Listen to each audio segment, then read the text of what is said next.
The clerk will now proceed to read the orders of the day. Licensing Hours Extensions Bill, not amended in committee, to be considered. Now. No amendments on consideration. Third reading what day? Now. This is Emma Lewell-Buck. Thank you very much, Mr Deputy Speaker. I beg to move that the bill be read a third time. This is the first time, but I sincerely hope not the last time, that I've proposed legislation in this House that from the outset has not only enjoyed strong cross-party support throughout all stages of its passage, but has also enjoyed strong support outside of this place. There has not been a single objection to this bill from the police, local authorities, the public, and of course, which is to be expected, neither has the hospitality industry objected to it.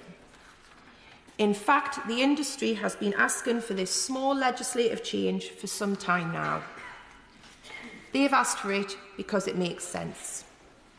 Now, Mr Deputy Speaker, I want to apologise in advance that this speech is a little dull and technical today, but it's important that the details of what I am proposing are made clear to this House, a point that I discussed at length with the Honourable Member for Christchurch, who I am sorry is not with us in his usual Friday slot today. Love for our pubs is strong across all of our constituencies. If there is one thing guaranteed to unite us, it is sporting and royal events. We tend to gather for those events in our local pubs because they are the beating heart of our communities. As honourable members will know, such events don't always take place when our pubs and hospitality venues are open, which is why the 2003 Act makes two provisions for licence extension. First, individual licensed premises can apply to their local authority for a temporary event notice. Each application costs £21 and takes a minimum of 5 working days to be approved, often longer. That provision is not designed for scenarios in which many venues across the country wish to extend their licensing hours at short notice and at the same time.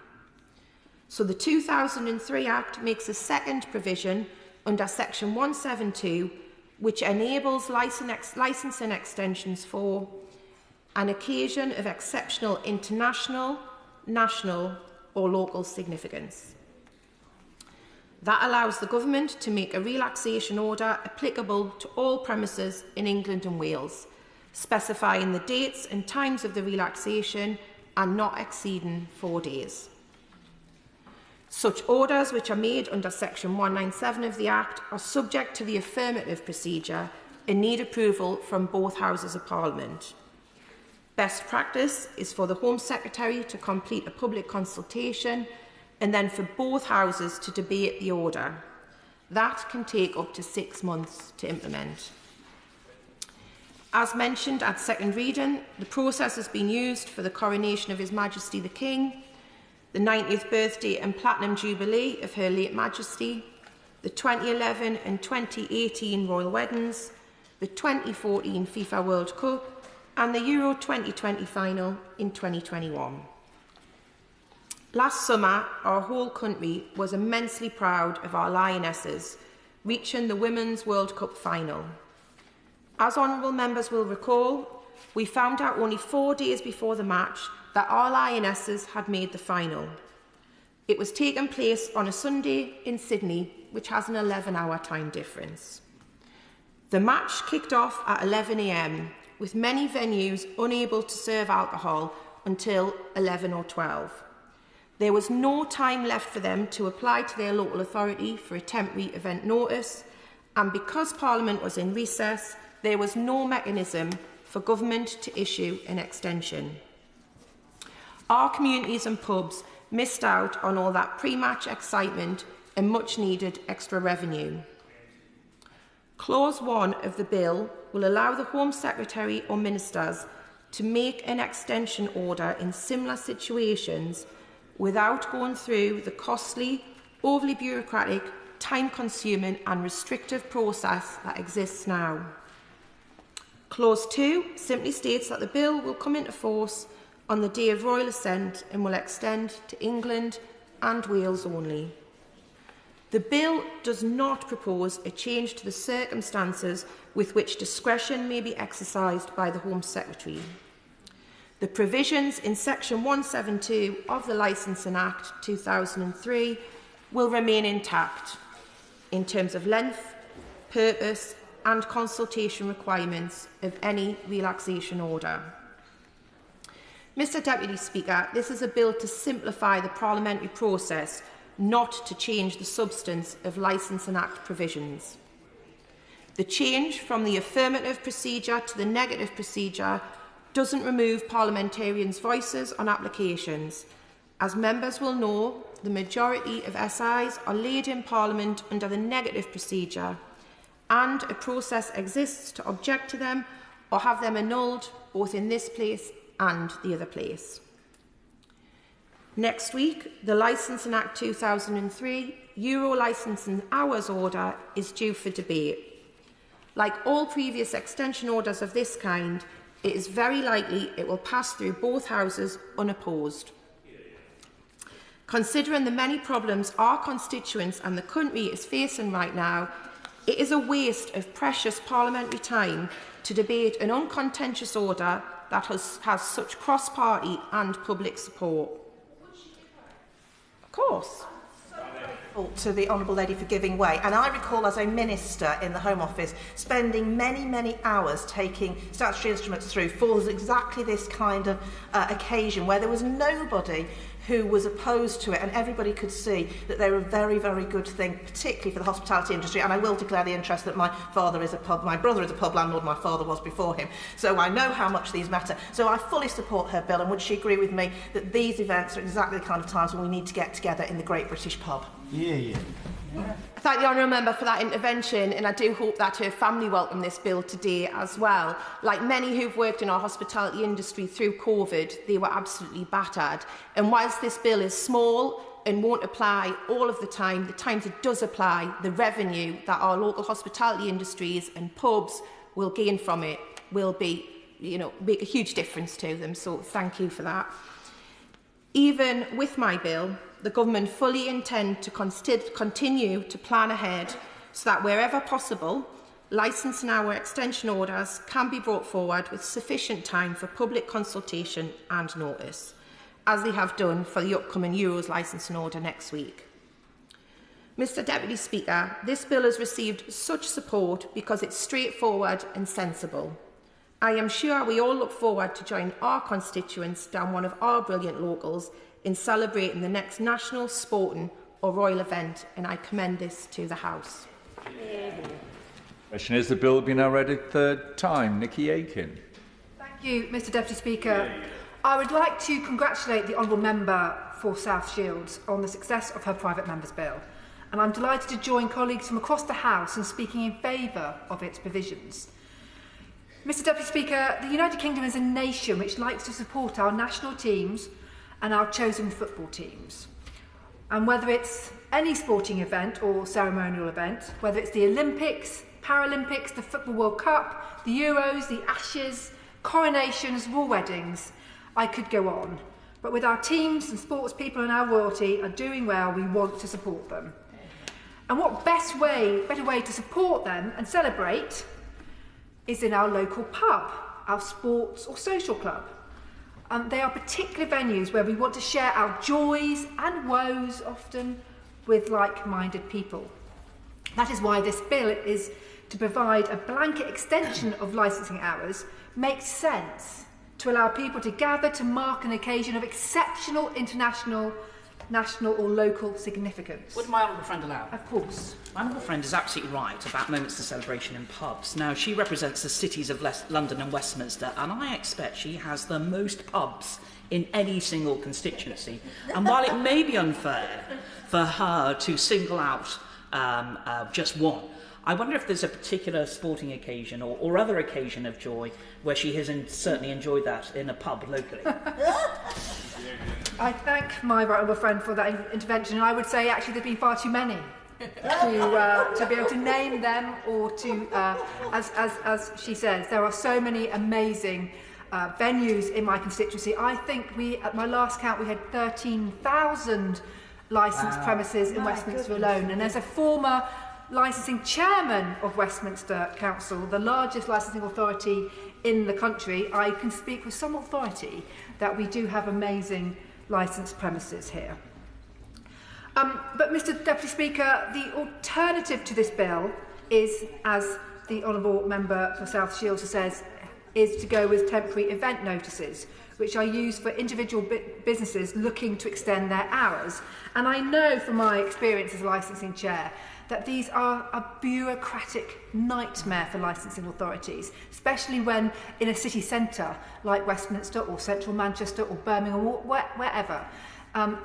And the cost, £21, never ever matches the cost of the administration of these temporary interment notices. So I absolutely do think that this bill will do away with the time-consuming bureaucracy. In practice, the blanket extension orders go unopposed, and we have often seen the public in favour of proposed licensing extension hours. For this year's Euros, 85% of respondents to the consultation were in favour, and 77% were in favour of the extension during the King's coronation. Mr Deputy Speaker, I think it's also a very important point to make, is that there is a massive, vital economic benefit from this bill. Pubs and late-night venues in my constituency of the cities of London and Westminster employ over 22,000 people and turn over £1 billion each year. It is the #1 constituency for turnover and economic value from the hospitality industry in the UK. And that's just in this central London and every part of the United Kingdom. Pubs and other venues play a vital part in the local economy, and I think this bill will absolutely support them. And we know that the hospitality industry has had a very tough time over the last 5 years. Mr Deputy Speaker, while I welcome making the process easier for extending opening hours, it is important not to forget that such extensions will see an increase in consumption of alcohol, and therefore likely, as often is the case, sadly result in an increase in antisocial behaviour and disturbances for residents. For the Euros 2020 final, the extension order allowed for an extra 45 minutes of serving time. However, for this year's 2024 Euros, the government's consultation has proposed extending the licensing hours by 2 hours, meaning many pubs will close at 1 a.m. And I'm sure we will all agree in this House, we do not want to see a repeat of what happened in the 2020 Euros, where Trafalgar Square in my constituency was the site of very, very sadly unruly behaviour. Excess drinking and revellers climbing on buildings and buses, and it was an absolute nightmare. And I am aware of residents' concerns that the current licensing application for the fan zone for this year's Champions League final will allow up to 20,000 people to gather in Trafalgar Square, and for a further 30,000 in Victoria Embankment Gardens. Mr Deputy Speaker, of course. I thank the Honourable Member for giving way, and I thank her for fulsome support of my bill today. And I just want to stress to the House and the Honourable Member that there will be continued consultation with police and with local authorities, even while my bill is in play. We are simply changing the parliamentary process here, not the process that happens outside of this place. I just want to give her that assurance. I thank the Honourable Member for South Shields for that point, and I absolutely accept that point. I just want to take this opportunity to ensure that we don't forget that in central London, in my constituency, we obviously have, as I have already noted, we have a massive, very, very vital hospitality industry which employs tens of thousands of people, but we also have residents living cheek to jowl with these premises, and so many of them in social housing. I was actually visiting a social housing block in Mayfair last week, and you wouldn't really expect to see social housing in places like Mayfair, but we do. We have social housing in Mayfair, Belgravia, Soho, Marylebone, and therefore it's really important that we don't forget that. Mr Deputy Speaker, the UK should of course take pride in hosting internationally renowned competitions such as the Euros and the Champions League, and make provision for those seeking to celebrate them. And I absolutely understand why the government and the GLA want to have fan zones. But I'm also aware that local councillors, businesses and residents in the St James's ward do object to the licensing application for the fan zone on the basis that the venue and location are wholly unsuitable. Local residents in particular tell me that they feel as though there has been a lack of consultation in this process. So we must be careful, and I absolutely note what the Honourable Member says about this bill being about parliamentary process, and that is why I absolutely support this bill, because it is ridiculous that in this day and age that we have to have the House of Commons and the other place agree to extending licensing hours to an hour or whatever, just for one day. So I absolutely appreciate and support that. But I think we also have to remember that the knock-on effect for these extended licensing hours has on the police and local councils in particular. When the licensing hours were extended for the 2020 Euros, we saw huge amounts of waste and litter across the West End. Westminster City Council collected 20 tonnes of waste over a period of 19 hours during and after the historic England versus Italy final with the use of 20 vehicles. So I have to take my hat off, as ever, to the cleansing services of Westminster City Council. They deliver every time we have a major celebration or even a major protest. And they clean up. You would never think that anything had happened before. But it does put a strain on local authority spending, and particularly in Westminster, where we are not provided with extra government funding to undertake the cleansing after these special events. And I know that Metropolitan Police, again, spend a lot of time and resources putting in extra police officers to police these events. So it does remain crucial, and I absolutely note what the member for South Shields says, that it is crucial that police and local authorities are provided with the guidance and support they need during moments of national celebrations, national moments of significance, when the licensing hours are extended. And for my long-term goal, we need to make sure that residents living close to hospitality venues and those within licensed hours are considered in any extension. I absolutely accept that the consultation system is not changing under this bill, and I absolutely welcome this. So, Mr Deputy Speaker, I do welcome this bill. I see this as a move to simplify the process of extending licensing hours within the parliamentary process when needed, and I look forward to seeing the bill complete its journey through this place and the other place.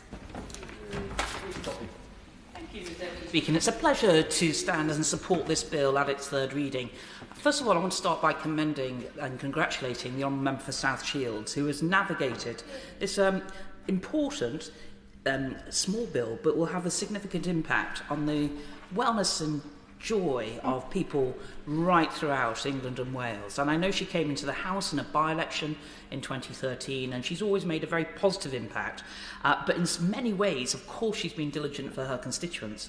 But I hope that she will be toasted in every pub the next time this licence gets used in a way that's been done through this change in law.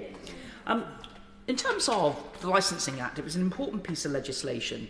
And the reason being, as my honourable friend for the cities of London and Westminster has set out, is that while we do want to see hospitality thrive in so many ways, actually, for people living very near a pub or other area, it can have quite a big impact on their lives. And that's why the processes that are gone through are important. And I don't know the rationale over 20 years ago and why it was decided specifically that this particular piece of legislation was deemed important to do via the affirmative resolution procedure. But it is sensible, pragmatic, streamlining in order to switch this to the negative resolution. Now, the reason why perhaps I refer to that in terms of why this simple piece of legislation change will actually just make bureaucracy not a thing of the past. It's important that the appropriate procedures go through. But simply trying to explain to people when we're thinking about how Parliament needs to be in touch with the challenges that people have, and this may not be the greatest thing in the world that a pub can't open longer for a particular event. However, when the answer is because Parliament isn't sitting and is having a summer break, then there's an element here of, let's look at that again. So that's why the Honourable Lady, for the member for South Shields, was wise to pick up and work with the government on this modest change.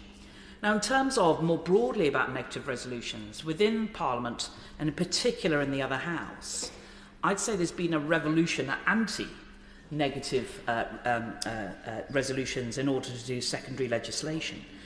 And about 80% of our regulations are done through the negative route.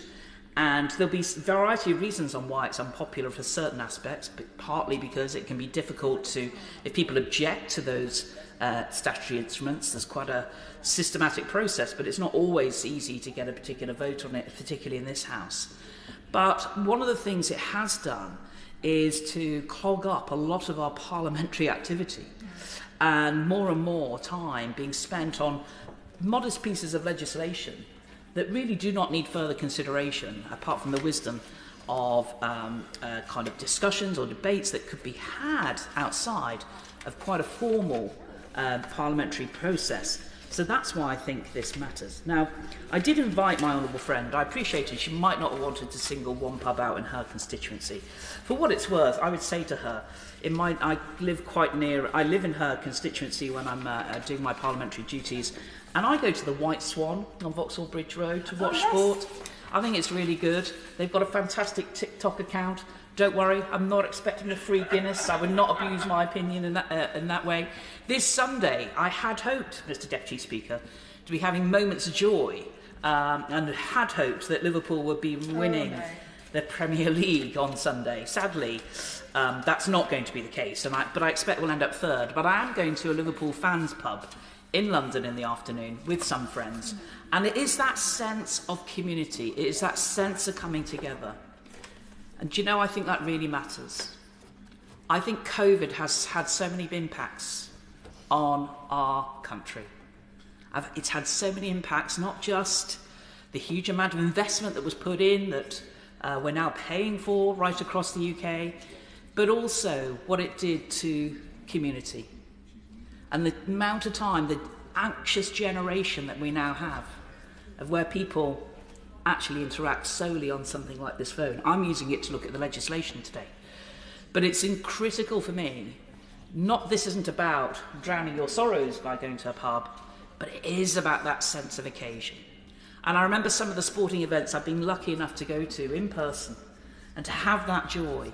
And that sort of joy can be replicated, and it need not necessarily be in a pub. It can be in a community hall. It can be in other sorts of temporary events. And I think it's vital that we do, not only for the economic reasons, but for the genuine society reasons, to make it as straightforward as possible for Parliament to allow these things to happen, while we still have a moderate amount of regulation in recognising what licensing conditions may apply, what concerns local residents or businesses may have. But coming back to my original point, I think having that simple change, so it doesn't matter whether Parliament is sitting or not, is the key element to this legislation. Now, I am going to be shameless and name a few more pubs in my constituency. I forgot to do so in previous bits of legislation, and I've served on the committee of the Honourable Lady and did not do it at that time. I can't name them all. I have been to every single pub in my constituency. That is the reason I won the Beer Parliamentarian of the Year award over a decade ago, and still have the mug to show it, although there's no beer in the chamber today, Mr Deputy Speaker, I can assure you. But who knows, we might crack one over at Stranger's Bar if it's open later, to toast the honourable members' success in getting it through this House. But I think, there are one of the things that is coming up, and undoubtedly we have a lot of European events coming up, we have a lot of events happening in Europe, but it's important to also recognise our international community that we have here in this country, and the desire for people, of course, wanting to watch sports here, but also the desire to perhaps watch sporting events of their home teams in different parts around the world. So I better not get into too much trouble about naming loads of pubs, but I always enjoy. I will. I thank my right friend for giving way, and she's making a very, very excellent speech and point. She asked me, Mr. Speaker, the Honourable Lady asked me my favourite watering hole in my constituency. I think it's only fair, surely, that the right honourable member does actually name one pub that she would like to refer it to fact. Okay. Well, of course, there is the Felixstowe Conservative Club, which is very good in that regard.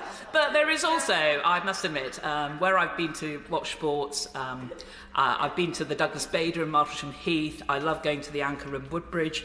I mean, there are just so many. I grew up, my first home was in a village called Westleton, where I used to go to the White Horse a lot. There are just so many. Not all of them are showing football, and I must do better to make sure I get down to many more pubs in Felixstowe where that does seem to happen. But I will continue to champion and go round. And I've now got a great excuse with the Honourable Lady's bill to explain why Parliament is going to make our hospitality's life a lot easier. We've got a great brewery, by the way, and a great pub chain called Adnams in Southwold in my constituency. They still own a lot of pubs. Some are managed, some are tenanted, and I hope that they will take full advantage of this great opportunity. So, without further ado, Mr. Deputy Speaker, I'm really pleased to be here on a Friday to support this legislation. I'm sure that the Lords will toast it as well, and look forward to sharing a glass or two in the Strangers Bar later today. Well, I'm afraid the Strangers Bar's closed, but nonetheless, sorry to bring such bad news, but I think the House of Lords Bar may be open, you never know. I'm a former president of the All-Party Beer Group, so I don't think you could have a more appropriate chair for this particular debate. Feryal Clark. Thank you, Mr. Deputy Speaker. Can I pay tribute to the Honourable Member for South Shields for introducing this important bill and all her commendable work on it so far. I'm sure pubs up and down the country are very grateful, will be very grateful if the bill passes for the work she has done on this bill.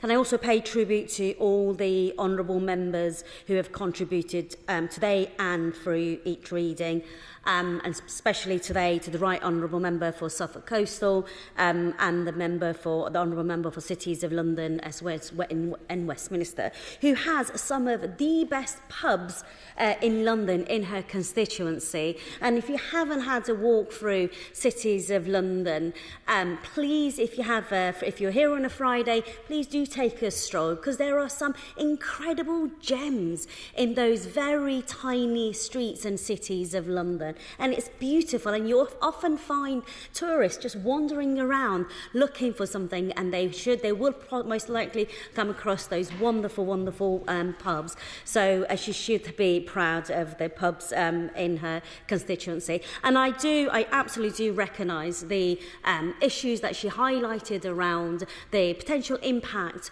on residents, because in the London boroughs, the pubs are often, as she set out, are very close to residential areas. But as she knows, if she spends time on licensing committees, local authorities do spend a lot of time, and so do the police, in making sure they've got conditions on their on the licence to prevent that. But this is very welcome. I will come to recognise some of the wonderful pubs in my constituency of Enfield North.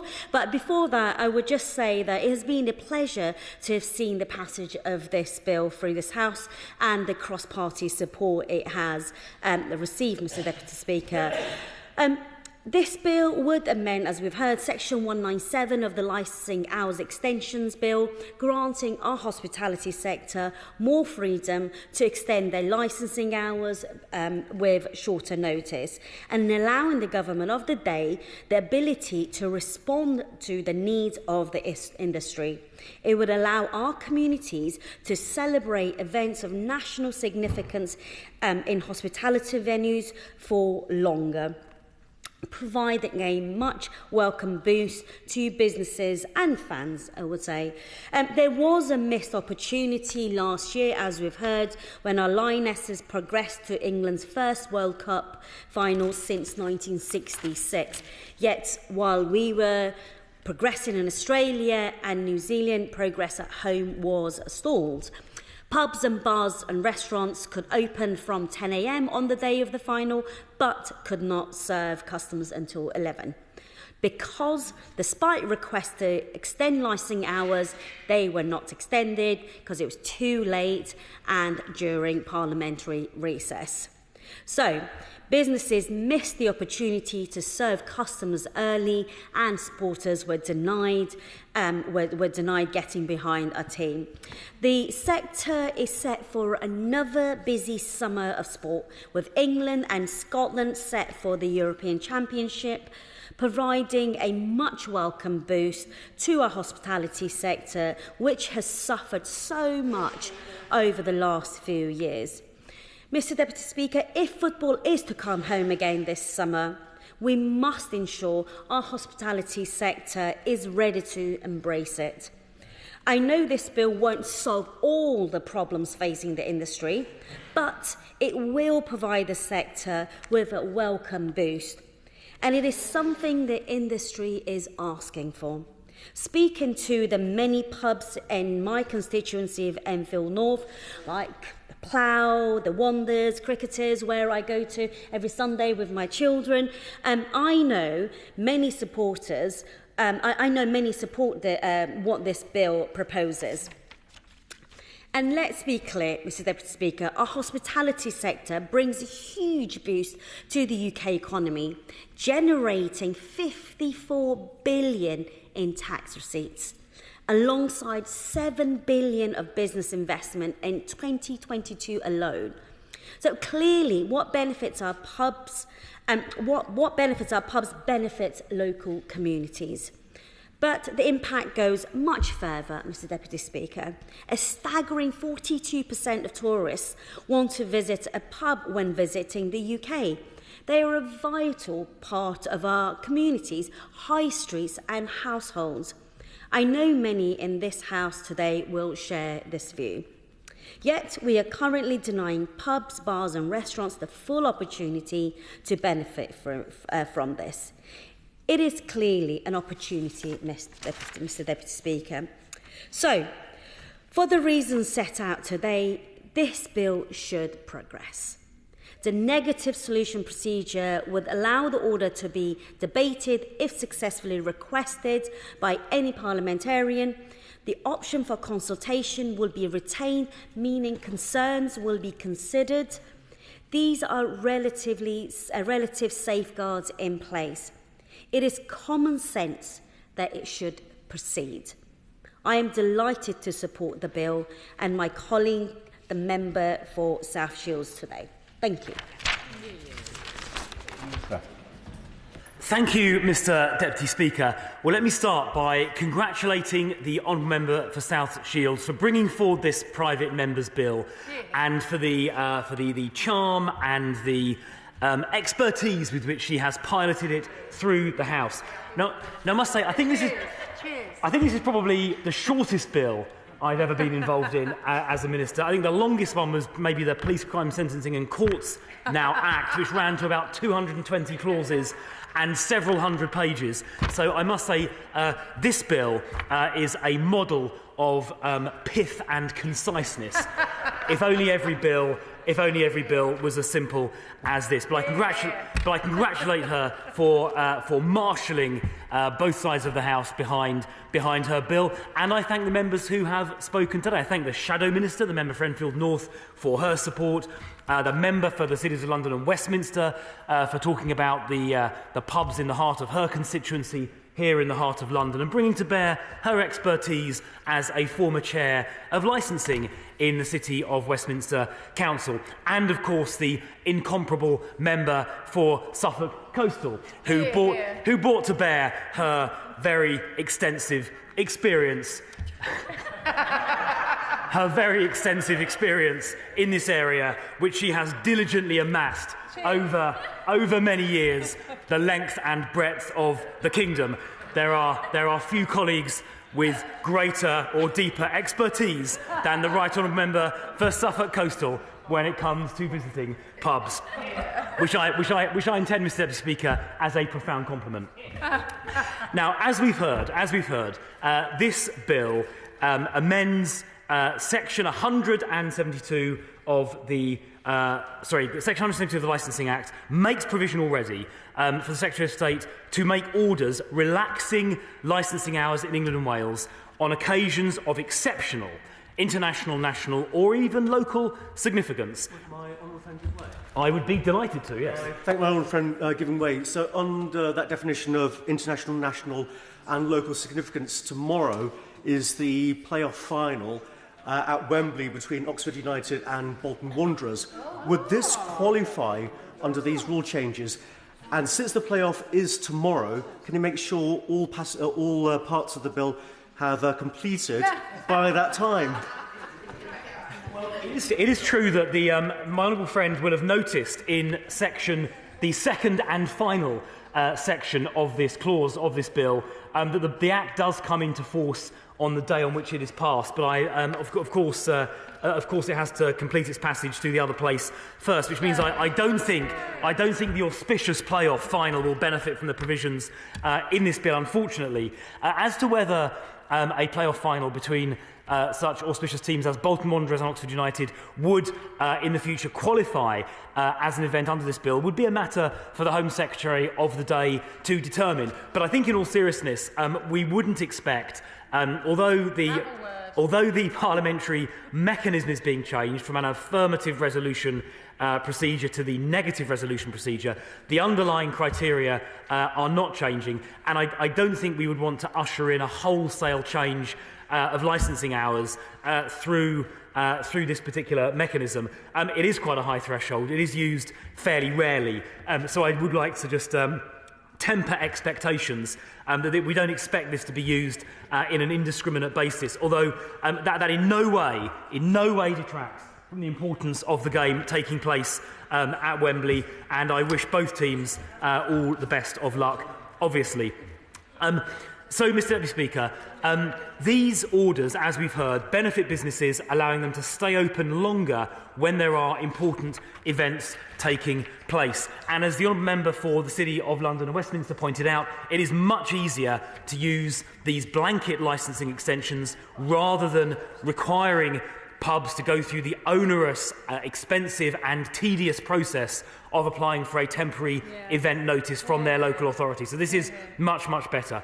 And, Mr. Deputy Speaker, just to give a flavour for the kind of events that might qualify for these provisions, things like His Majesty the King's coronation last year was one such, Her late Majesty the Queen's 90th birthday and her Platinum Jubilee, as well as royal weddings in 2018 and 2011, and the Euros final in 2020. I must say, Mr. Deputy Speaker, if we're thinking that this might apply to future England appearances in finals, that may be more in hope than expectation, but we should nonetheless legislate in hope. So we've heard already set out the reasons why we should make this change, and they've command widespread support. We've heard that often it's possible these games can arise at relatively short notice. For example, England reaching the final we've heard referred to already, and where Parliament is not sitting, it's not possible, obviously, to use the affirmative resolution. But let me be clear, even using the negative resolution, scrutiny is possible. It's possible, of course, to pray against negative resolutions if necessary. So if a member does feel strongly, they can obviously pray against in the normal way. And now, Mr. Deputy Speaker, as Minister for Crime and Policing, it's obviously important that we do consult the police on a regular basis and make sure that the police are happy that where we do extend licensing hours, it doesn't cause any sort of undue problems with public order. So it is important, I think, that the Home Secretary of the day consults the police appropriately in order to make sure that risk is considered. But I'm sure that won't stop this power being used when appropriate. As I've said, the power in Section 172 of the Licensing Act has been used relatively sparingly, and that is not an approach which is going to change. The test is an event of exceptional significance, and that word exceptional does impose quite a high bar. One just final point for the avoidance of doubt. This instrument only applies in England and Wales because it amends the Licensing Act 2003, which only applies to England and Wales. Licensing is devolved in Scotland and Northern Ireland, which I assume explains why there are no members from either Scotland or Northern Ireland joining us this morning to hear about all the pubs in the various constituencies of members who have spoken, in which context I should commend pubs in Croydon South, such as the Fox in Coulsdon or the Wattenden Arms up by Kenley Airfield. Of course, there is a member from Scotland sitting right behind me. Oh, I didn't notice. I didn't. I thank the Minister for giving way for making an excellent speech, and I would also like to give my wholehearted support to this bill on behalf of pubs across Scotland and in my own constituency too. It may not have direct impact, but we do recognise the importance of it right across the United Kingdom and the measure and the important message that it sends in terms of the bill. So thanks to the Minister, and just to remind him that I am still a member from Scotland. Thank you. Well, I offer my abject and heartfelt apologies for overlooking my honourable friend who was sitting right behind me. She is Scotland's only voice in Parliament today, and Scotland are all the better off for her presence here. Particularly on this side of the House where she belongs, and is very welcome and held in high regard and great affection. Now, Mr. Deputy Speaker, I know there are many bills to get through today, and I do not wish to test the patience of the House or colleagues by speaking for too long. I fear the most popular words in any speech I give are the words "and finally." And finally, I would like to thank once again the Honourable Member for South Shields, who has piloted this bill through the Commons, and those who have spoken in support and indeed served on the Bill Committee. This is a straightforward and simple measure. It will free up valuable parliamentary time, as we heard earlier, and will allow the government to respond in an agile way in, I hope, the very likely event that teams from the home nations make progress in various international sporting events, meriting an extension to the licensing hours of this nation's very fine pubs, and I commend this bill to the House. With leave of the House, I call Mrs. Lewell-Buck to wind up. With the leave of the House, thank you, Mr. Deputy Speaker. As I said at second reading, I get the love of the pub from my dad, who knows a good pint when he sees one, and my mum, whose footsteps I followed in as an excellent barmaid. People who work in this industry deserve our support, and our communities deserve every single opportunity they can get to come together for important events. I want to give a special thanks to the Honourable Member for the Cities of London and Westminster, who has long championed our capital's pubs and nightlife, and the Right Honourable Member for Suffolk Coastal, who served on the Bill Committee. And I also wish that my locals will all toast me, but as she was here for second reading, when I listed all the cracking local pubs that I have in South Shields, she'll know that that will result in a very sore head the next day. I have many more people to thank, Mr. Deputy Speaker. The Minister, the Honourable Member for Castle Point, Home Office officials, the Public Bill Office in particular, Anne-Marie Griffiths, my invaluable senior researcher, Rebecca Natton. I also want to thank the British Beer and Pub Association, the Nighttime Industries Association, along with its chair and hospitality champion, Sasha Lord, and my honourable friend on the front bench, the member for Enfield North. And finally, Mr. Deputy Speaker, I just want to say a very big cheers to the government for supporting my bill, and in commending it to the House, I would say to the Minister, as I said to his honourable colleague for Newbury, I definitely owe him and a lot more people a drink. Thank you very much. I think I'm free that. The question is that the bill be now read the third time. As many other opinions say aye. Aye. The contrary, no. I think the ayes have it. The ayes have it. And cheers to you, Emma Lewell-Buck.